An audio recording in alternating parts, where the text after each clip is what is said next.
So regarding, first of all, I want to thank everyone for the support and for all the reports for the bug fixes. I know there were a few. Our team has been working on these bug reports for the past 1 week, and we will be pushing out a smaller update on Monday. And this update will have all the bug fixes that you mentioned. Also, will have some features that we will be disabling for now. We have finished working on fishing. We have finished working on some other overworld activities, but we'll be disabling those until the invite-based alpha is live. And we have completed a lot of things since our last update as well, and we are excited to share those. Wanted to talk about the stats that we've gotten from the overworld release to the holders. First of all, the feedback was extremely positive, and we had about 200 players for the overworld alpha. These are only our holders, and countless hours were spent in the game, and about 80% of the players ended up using different skins. Some even bought more. Some bought NFTs from other projects to use them as skins, and these are really good numbers for our revenue estimate in the future. To give context, our holders have spent more than $7,000 on skins that we have airdropped for free. So there is demand, and we'll be creating more demand as more players come in. And there's a bright future for skins, and we see it as one of our main revenue sources going forward. And such a high percentage of players using skins showcases the value of social proof that our game has successfully established. Meaning, players are willing to buy a skin that they like. They're willing to spend on it without having the expectations of utility. Of course, like all the different character skins have some traits that improve upon your in-game stats. But regardless of that, players are willing to spend on different skins that are just for the show, and they want to spend on different skins within the game. So it's an extremely positive aspect for us in terms of revenue. In the future, we can release time-based skins. We can open up smaller mints that would be present for 1 or 2 days, and the skin would then be only available if you mint during that period. Otherwise, you won't be able to get it. You'll have to get it on secondary. So we have a lot of plans regarding skins. We have been discussing a lot of things, bring in external creators, bring in external ideas into the creation of different character skins, different designs, and we'll be sharing those in the coming months. I'm super excited about that. So moving to the next point, I think the current state of the overworld has been a result of 7 or 8 months of hard work by our team. And when we last pushed out the Pandora Run minigame, the overworld was in very early stages, and we were still figuring out if the art direction that we took was the one we wanted for the game. Because the current state of the game that you see, this has been a result of continuous improvement over the art style, over the interactions, over the actual code base of the game. And we have done multiple iterations over the art style. You probably saw some of them, leak into the monthly updates. We shared a few of our designs previously that we had planned, but then we scratched those and, moved towards better designs. So this, extremely proud of the work that our team has done, and super excited about what we are doing in the coming days and in the coming months. And next would be, we know that we have had our fair share of delays, but the amount of effort that was put during those delays is directly showcased in the quality of the game. People who do not know anything about the project, they see the overworld design, they say that, it looks good, they want to try out the game. And we have had 70-80 users who wanted to try the game, but they weren't present in the snapshot, so they weren't able to play the game. And we have a lot of demand coming, and I'll also be sharing some other aspects that we are planning towards bringing more users in our game in the coming month, and in April and in May. And all of this, to recap regarding the holder alpha. So we had about 200 players playing the holders alpha. Next week, We are planning to bring in a small set of 200 Web2 based players for feedback. These users have zero clue about blockchain, they have zero clue about NFTs. And our goal is to see how smooth the on ramp process is and what we can do to make it better. We want to make sure that a Web2 user doesn't feel anything out of the picture, and we want to make sure that the on ramp to the game is extremely smooth. And all of this goes hand in hand with what I've always said, that the Web3 market for games is very, very small. The cost of acquisition per user is negative for all the projects. There are very few users, and there is a lot of money. And most Web3 users act as traders in the game economy, not producers. I wouldn't say that traders are a bad thing for the game, but if there are traders, there need to be producers for the economy to function well. And they do not act as producers, hence they end up just draining the system because there is no producer left. And hence our goal from the beginning has been to make the game as such that it runs on all devices and is easily accessible. Hence, we decided to make the game free to play. We decided to make the game as a browser-based game initially, but we'll be launching, we'll be porting the game to native apps on iOS, Android, Windows, and Mac later this year. And all of this includes accessibility for users who do not know what NFTs are. So we'll be launching the game as a Web2 version on different platforms while keeping the Web3 version on the browser. And we'll allow any user to convert their in-game items into NFTs and enable trading, enable all sorts of different features such as adventures. So they get a lot for converting to Web3 and trying to learn about what Web3, what NFTs are. And we want to make sure that the whole process is extremely smooth, and they do not feel that it's any sort of scam or anything like that. Now, talking about the invite-based alpha, so we have a lot of plans for this. We are working with a lot of different strong communities. Some of those have been leaked out in the chat, and we originally planned to limit giving away some invite codes to only 2 or 3 communities, and that has increased to 6 or 7 communities after the holders alpha, as a lot of people like the game and they like how it looks, they like how smooth it is, and they want to try out the game. And these communities will be primarily blue chip communities, and these communities have a stronghold in gaming. Our goal is to make sure that we bring in players. We do not bring in NFT flippers or people who have zero interest in playing the game, but they just want to get a monster and sell it for a higher price.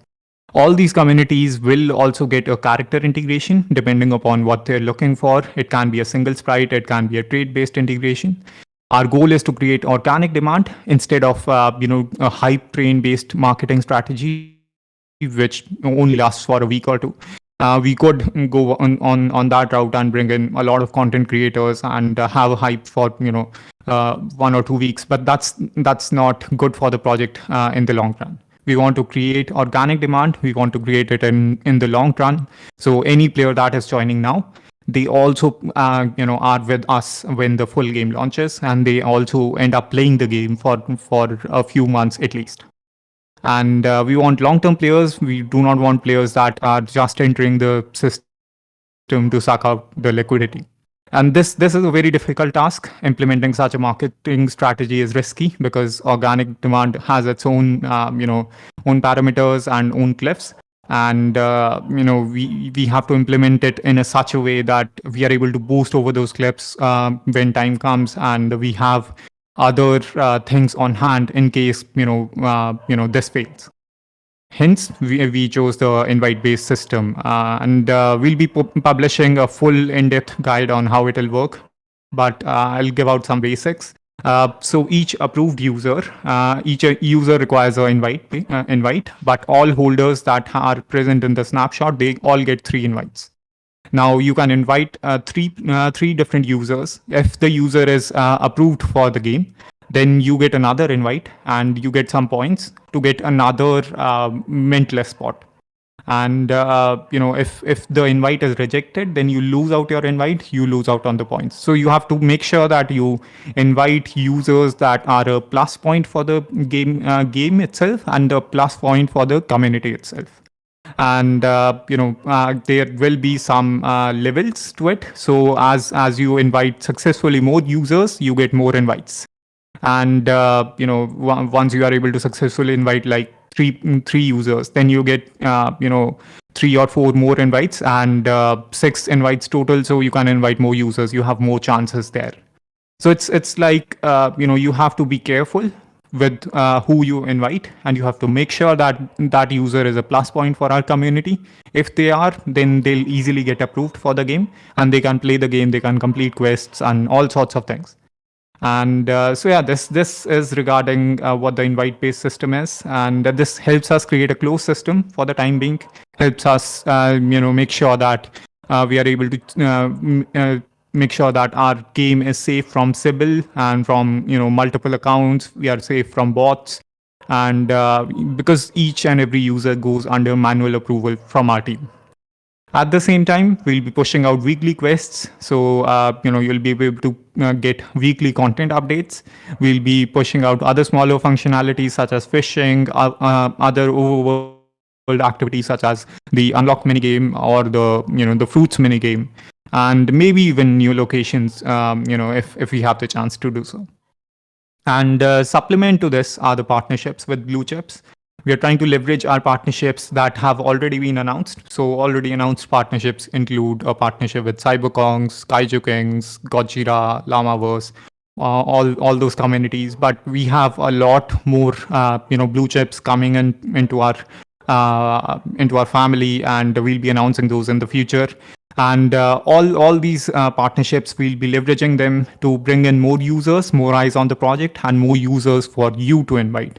So you'll see a lot of users coming into the game, and they'll try to get you to give them an invite code. So you'll have to be selective, and you'll have to make sure that the invite you give is to a user that is a plus point for our community, not a negative point. And in addition to this, you can invite your Web2 friends. If someone doesn't know anything about NFTs, if someone doesn't know anything about blockchain, they can still play the game. They sign up using social login. They do not have to know anything about MetaMask. They don't have to know anything about crypto wallets or anything like that. They can play the game. They can even mint the monster. We will be making sure that the minting system and the overall process is extremely smooth and does not require any blockchain knowledge. So you can invite your Web2 friends if you don't have enough Web3 friends, and increase the community, increase people who come into the ecosystem, help them try out the game, because as we know, we are building a great product, and we have a lot of plans for this.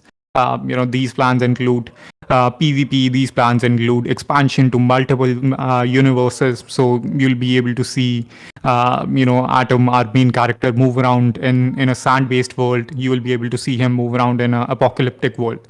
We have plans for all sorts of things, and we plan to integrate at least 100 projects, 100 NFT projects. So we are planning to bring in a lot of users into our game economy, and our team is super excited about this.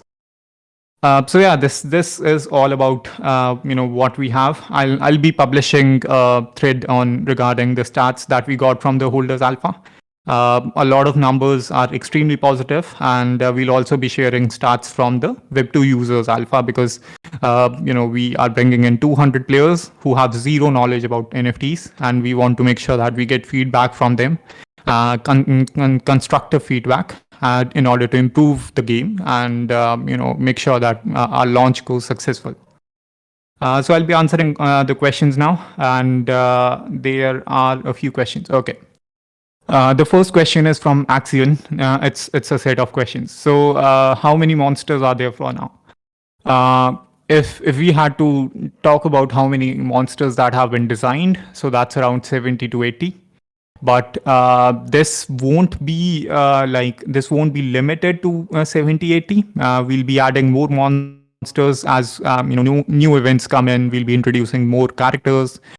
So you can expect like monthly content updates. You can expect bi-weekly content updates. Our plan is to add in more quests, more NPCs, newer locations, and more content to this game as we move forward. It's not going to be limited to a certain number. And can you tell us more about the size of the entire map compared to the village, for example? So it's not a village; it's a small town, and the size of the entire map, as I said, it will be ever expanding. We also plan to expand to multiple maps. So this map is just a normal world that is inspired from Japan. Then there would be a world that is inspired from Egypt. There would be a world that is inspired from locations in Europe, and you can travel across different worlds, and you can capture different types of monsters. You can play around different storylines. We have a lot of plans for this game.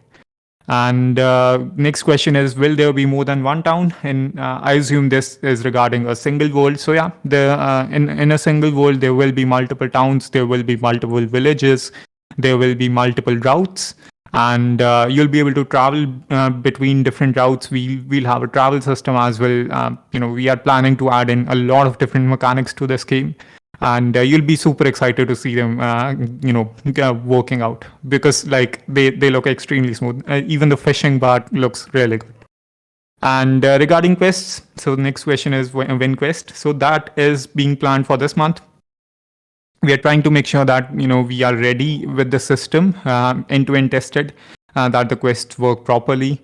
And once we are sure that everything is of the uppermost quality, then we'll be pushing out them regularly, weekly quests, as I mentioned. And next question is the referral system on the way? So yeah, the referral system is already ready. It's disabled. So let me just tell you one thing.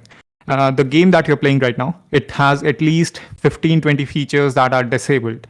They are not enabled for the time being because they do not make sense to be played right now. When they make sense, we'll be enabling them, and you'll see them that, hey, this was already present here for the past few months. And our goal is to bring in all the features when the time is right. We do not want to launch anything haphazardly. We do not want to launch anything too early or too late. We want to make sure that it's the right time. So the referral system is already ready, and it will be launching when we launch the quests at the same time. Next question is, will it be possible to play without having an apartment? So apartments are they are the most scarce resource in our game, but you can play the game without an apartment. You can play the game without owning even an NFT. You can play the game and you'll be able to move around in the game without owning any NFTs. You can just log in and check out the game world. If you like it, you can buy a monster. You can capture more monsters. If you have a lot of monsters and you're spending a lot of on health packs, then you can buy an apartment to subsidize that cost, and so on. So it's interconnected, and the game is open to all. The game is free to play, and we are trying to make sure that we reach as many users as possible. Next question is, for now, not many players for the map release. Are you concerned about that? No, not at all, because like this was only holders release, and most of our holders are just holding for the full game release. They do not care about a simple map release. And we got about 250 players, and we are happy with it. We will be bringing in 200 Web2 players, and then bringing in integrations when the invite based alpha is live. These integrations are with blue chips, and all those communities that we are partnering up with next are really active communities. You won't see a community that has only 5 to 10 members. These are communities with daily active hundreds, 200, or even thousands of members. And next question is, how's the team going? Excited? Fine. So we are very excited about what we are building, and everyone that is on the team, they are building it with true love. And we make sure that each and everything that we are building has as much detail as possible, as much love as possible, and we are trying to make sure that what we are building is the best that can be built. And the next question is from Rowdy. Can you describe in detail one of the upcoming quests we can expect to play? So our team decided to bring in quests from the previous year because a lot of community members weren't present at that time. So we'll be bringing in all those quests and giving them a small twist and adding our lore into them. And in addition to that, so you can expect those quests to be already present. The first quest would be with the young hunter to skate around the town. Second quest would be to find a key for Uncle Tony. Third quest would be, I think it was the Goop quest, and so it's trying to find out which officer is real and which officer is not. And all of these quests will have some changes to them to make to align them with the current overworld and to align them with the lore. And then we'll be adding in newer quests after that. Next question is from Elon Mon. I know Skelefish and Dungeon Point minigame are deprioritized, but knowing that there has been some progress on both of them already, is there any plan to get one of them finished this month? Unfortunately, no, because these mini games itself, you can consider them a separate project, and they take a lot of resources. Because we can build the game, we can design the game, but at the end we have to test it out, for each and every edge case that is possible. And each mini game will take a lot of resources. Right now, we want to focus all our resources on the overworld and the quests, and then the battle system. Once the battle system is live, once farming, fishing is live, then we can focus on these mini games. But fear not, we are planning. We are making sure that we push out all these mini games. We have a lot of plans for mini games, for content updates later on, and all of that is a part of this roadmap. Next question is from Champion Alex. When will be getting global chat to chat in the game? So currently we are working on an improved version of the chat. This will include a global chat. This will include a local chat. So, you'll be able to chat with users on the current map. You'll be able to chat with users in the whole server. And then we'll be enabling a trade chat where you can trade within the chat system. So you can create offers and others can accept or others can reject them. And we are adding a lot of functionality to the chat itself because we feel that the in-game chat is a very important component of the game, and we want to make sure that we are able to take advantage of it as much as possible and make it as useful as possible. And next question is from Rowdy. Any confirmation on which chain we'll be minting the monsters on? So the initial monster currently we are planning for AVAX. But you won't even know which chain you're minting on. You'll be able to pay for if it is a paid mint. If it's a free mint, then you're not paying for anything, even for gas fees. But if it's a paid mint, then you can pay with ETH. You can pay with any token on any chain. You won't even know which chain it is on. And we are trying to make sure that we push out in-game marketplace around the same time, so you'll be able to trade the monsters within the game. And you'll be able to trade the apartments as well within the game and the items too. Next question is from Axion. How will you earn money through the game to keep on going and even more and more and get more on the team? In which money fees will be paid?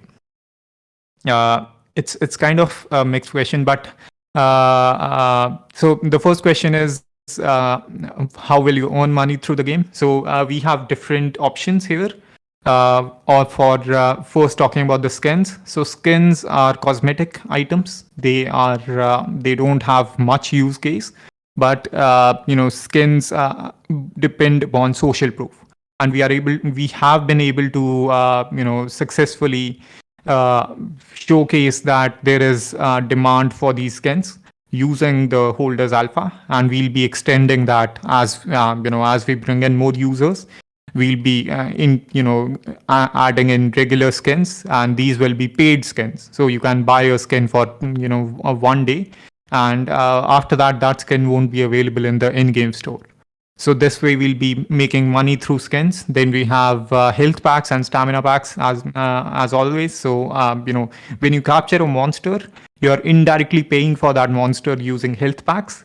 And if you're a bad player, you'll spend a lot on health packs. If you're a good player, you'll spend less on health packs. So it's like it's a skill-based gameplay. If you're a good player, you are able to mint the monster for cheap. If you're a bad player, then you mint the monster for a costlier price.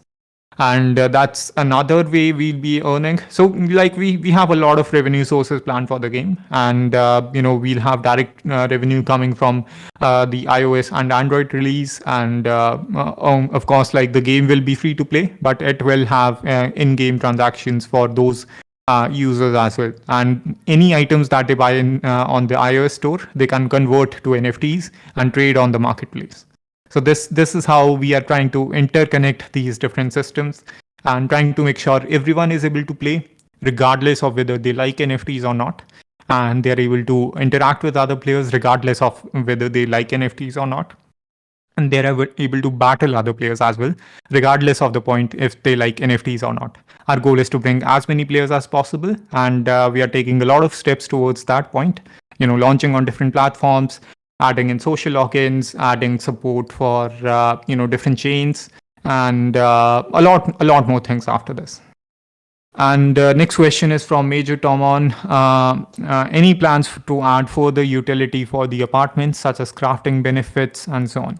So at the point, since crafting isn't live, we do not know how the game economy is reacting to it.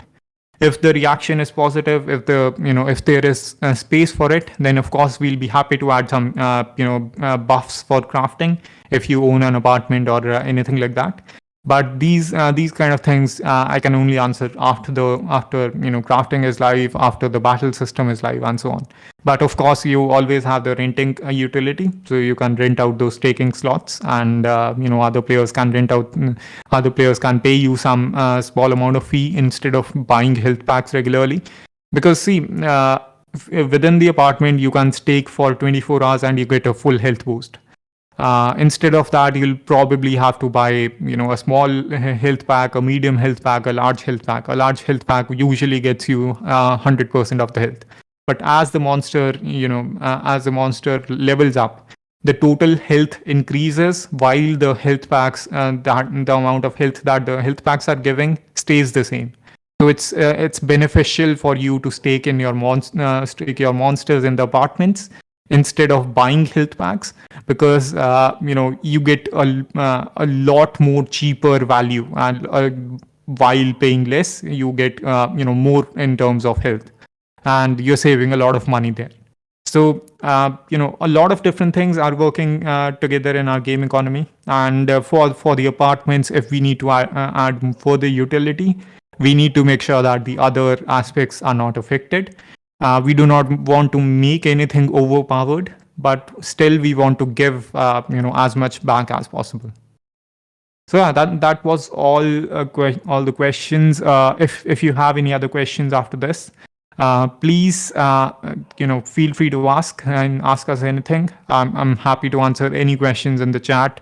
And thank you so much for hopping onto this AMA. As always, thank you so much for the feedback regarding the game. We are really, really happy with the feedback. A lot of project founders have reached out to us that they want to get integrated into our game, and we are happy to integrate them and bring in users from their community into our game. So it's like a win-win situation for everyone, and we are excited about our plans in the future. We're excited to share more gameplay with you all. And especially fishing, especially farming, and the monster part. And I'm 100% sure that you'll love it. But we always ask for time, because we want to make sure that the product is of the highest quality. So there can be delays, but our goal is to push out all the things in time. And first target is to push out quests this month with fishing, with all the overworld activities, and then push out the battle system after the monster mint. So that was all from my end. And if you if you have any questions, feel free to ask in the chat, and feel free to invite other community members. You'll be able to give them invite codes for the alpha as soon as the invite based alpha goes live, and they'll be able to play alongside with you and have fun. Thank you so much, and I hope everyone has a great weekend. Thank you.